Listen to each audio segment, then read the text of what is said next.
Welcome to another lecture from the chapter Frames of Reference. In this session, we are dealing the topic Coriolis force.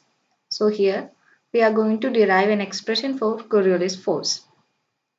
For that, you have to consider two frames. Consider two frames S and S dash. In this figure, the coordinates X, Y, Z represents the S frame and these dotted lines represent S dash frame, that is X dash and Y dash and Z dash. Here Z and Z dash are same and also these two frames have a common origin O. Then we are considering two frames. S frame is inertial and S dash frame is moving with a angular velocity. S dash frame is non-inertial. That is why it is moving with an angular velocity omega about Z axis or Z dash axis. Okay. Then we are moving to the derivation part. Consider a particle. It is at rest with respect to an inertial frame. With respect to S dash frame, this particle appears to be moving with a velocity.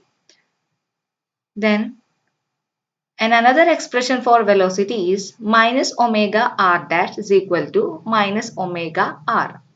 So you have to consider this figure. Here a particle is moving in a circular path. So r is the radius and omega is the angular velocity. Then at this point the velocity is represented by the tangent drawn to this point. Okay. If I considering this point, so I have to draw another tangent to this point. That tangent will represent the velocity vector. So this motion occur in anti-clockwise direction. Look at these arrows. It represents the motion occur in anti-clockwise direction. In the case of anti-clockwise motion, we have to take omega as positive. But in the case of clockwise direction, if I move this way, then I have to consider omega as negative. Okay, so from this expression, it is clear that velocity can be represented in terms of radius and angular velocity. So here I took omega as negative. So omega r dash is equal to minus omega r. Here both frames have a common origin. If I draw any position vector to a point from these two frames, it will be appear as same because both two frames have the same origin. Its origin coincide. That is why r dash is equal to r. So minus omega r dash is equal to minus omega r. Okay. So now I can say this particle is moving with a velocity v with respect to s frame. That is r and r dash are same. So I can also refer that this particle is moving with a velocity minus omega r with respect to s frame. So in s frame also this particle is moving with velocity v. Okay. Then in the case of S dash frame, we can derive the expression for velocity with the help of transformation equations. I have used the velocity transformation equation. So I got v dash is equal to minus v minus omega into r. Okay. This is a substitution for velocity. Then this velocity term can be represented in terms of position vector. So v dash can be replaced by dr by dt with respect to s dash frame equal to this v. It is represented as dr by dt with respect to s frame minus omega r. So from this I am finding out dr by dt with respect to s. For that I have to take this second term to the left side. So it becomes positive. So dr by dt with respect to s is equal to dr by dt with respect to s dash frame plus omega r. Okay. Then we have got dr by dt with respect to s is equal to dr by dt with respect to s dash plus omega into r. If I want to write it in an operator form, I have to remove this r from the entire equation. So in the operator form, we have d by dt of s which is equal to d by dt of s dash frame plus omega into something. So applying this into velocity v, we will get dv by dt of s, which is equal to dv by dt of s dash plus omega into v. Okay. In this stage, I applied v. Okay. In the place of r, I have applied v. Then our equation becomes, we have another substitution for velocity v. That is, in this expression, I can find out v is equal to v dash plus omega into r. So I am simply substituting this in the equation. So in the right hand side, I have to put v, okay, the value of v, that is v dash plus omega into r.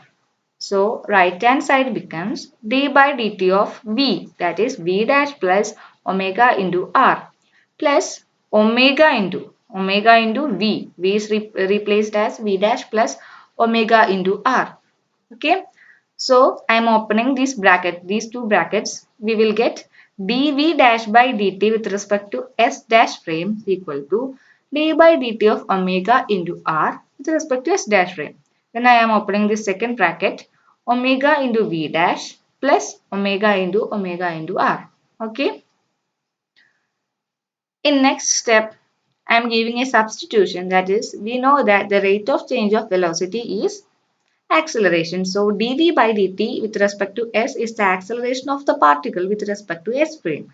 So dv dash by dt with respect to s dash frame is a dash, which is the acceleration of the particle with respect to s dash frame. Then I can give this substitution, this portion to our equation. Then it becomes a equal to a dash plus d by dt of omega into r with respect to s dash frame plus omega v dash plus omega into r. Here we can see two parts, omega and r. So I have to use the product rule here.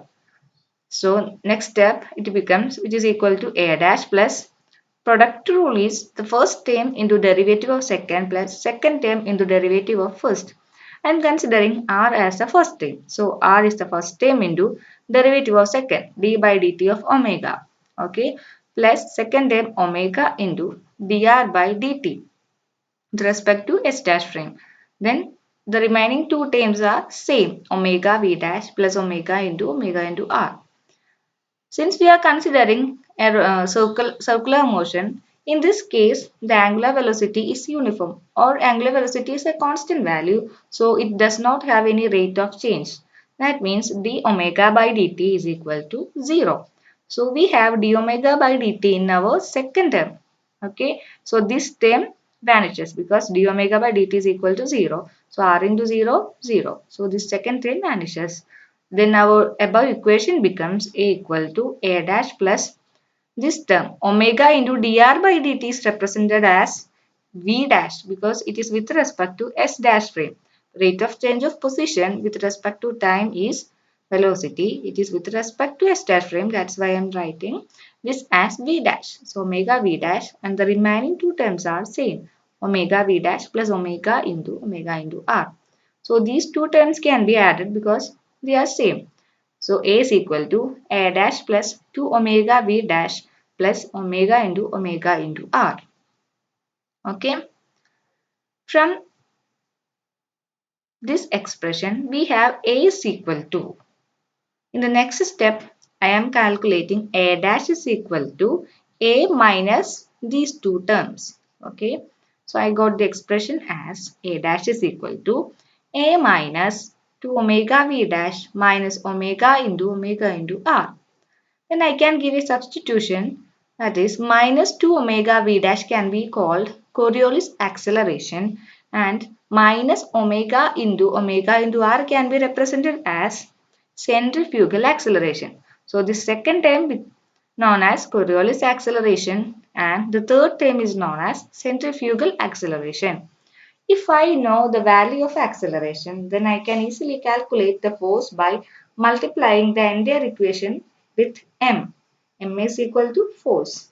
That's why if m is the mass of the particle, then our equation becomes ma dash is equal to ma minus 2m into omega v dash minus m into omega into r. Okay. Ma dash can be replaced by f dash. F dash is equal to f minus 2m omega v dash minus m into omega into r. Okay. Then we already know that f dash is equal to f plus fictitious force. F dash is equal to f plus fictitious force. Here f dash is equal to f plus something. Okay. Then I can compare these two equations. I got fictitious force as minus 2m omega v dash minus m into omega into r. Okay. So the term corresponding to fictitious force in the above equation is this term, that is minus 2m omega into v dash minus m into omega into r. So I can find out fictitious force as a sum of Coriolis force and centrifugal force. Okay, from this the definition of Coriolis force can be derived, that is Coriolis force is a fictitious force acting on a particle in motion in a non-inertial frame. Its value depends on v and omega. Okay, Coriolis force is a kind of fictitious force which is acting on a particle in motion and this non-inertial frame. These two terms should be considered. That is, this is a force acting on a particle in motion in a non-inertial frame.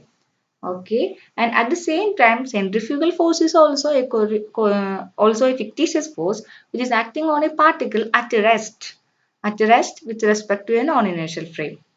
Okay, so there is a slight difference between Coriolis force and centrifugal force. Centrifugal force acting on a particle at rest in a non-inertial frame. At the same time, Coriolis force is a force acting on a particle in motion in a non-inertial frame. Okay, I hope this derivation is clear to you. Thank you.